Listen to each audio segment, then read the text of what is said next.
Hey everyone, welcome to another episode. Today we're going to look into technical analysis. Now, I want to be pretty forward with you here. I'm not the smartest investor in the world, nor do I pretend to be. Majority of my investments are based heavily around fundamentals over technical analysis. However, I was asked on Discord to talk about how I do technical analysis. To join our Discord community, type on warnaar.com/Discord and don't forget to subscribe if you're not already. In technical analysis, historical data is analysed mainly volume and price to predict price movements. By using techniques such as statistical analysis and behavioral economics, it helps investors and traders navigate the gap between intrinsic value and market price. With technical analysis, traders can predict what is most likely to happen based on historical data.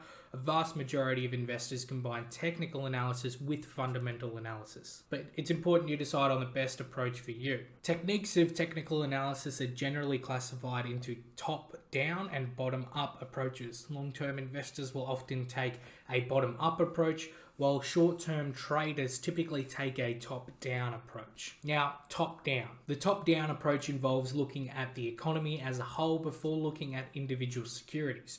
If stocks are traded, a trader would look first at economies, then sectors, then finally companies. Short-term gains are the main goal of a trader using this approach, rather than long-term valuations. Traders may be interested in stocks that have broken out of their 50-day moving average as potential buying opportunities. Now, bottom up. Instead of examining the economy as a whole, a bottom-up approach looks at the individual stocks. It involves analyzing a stock that seems fundamentally interesting and determines entry points and exit points. An investor could use, for example, find an undervalued stock in a downtrend and use technical analysis to determine a specific entry point when the stock could be bottoming out. Their trading decisions are based on value and they aim to stay in a long-term approach. Aside from these factors, traders may prefer different types of technical analysis.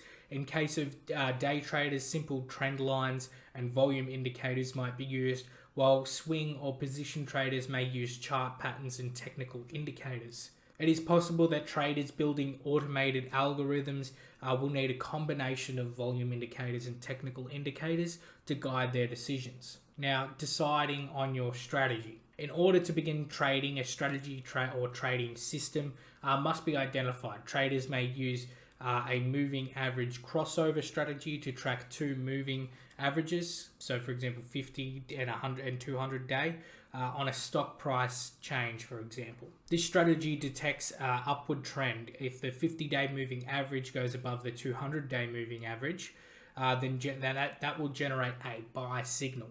In the release case, a strategy will generate a sell signal. The aforementioned strategy is ideal for volatile and highly liquid stocks instead of illiquid stocks or stable stocks. However, not all stocks or securities will fit into this strategy. Also, the parameters that are used may also differ based on the stock or contract. For example, a 15-day moving average or a 50-day moving average. In summary, technical analysis fills the gaps left by fundamental analysis, which is typically used by investors when making investment decisions. It is important to understand and practice technical analysis before committing real capital to avoid costly mistakes. I hope this helped you understand technical analysis a bit better. Thanks for watching, guys. Make sure you have a great day and don't forget to subscribe. Catch you later.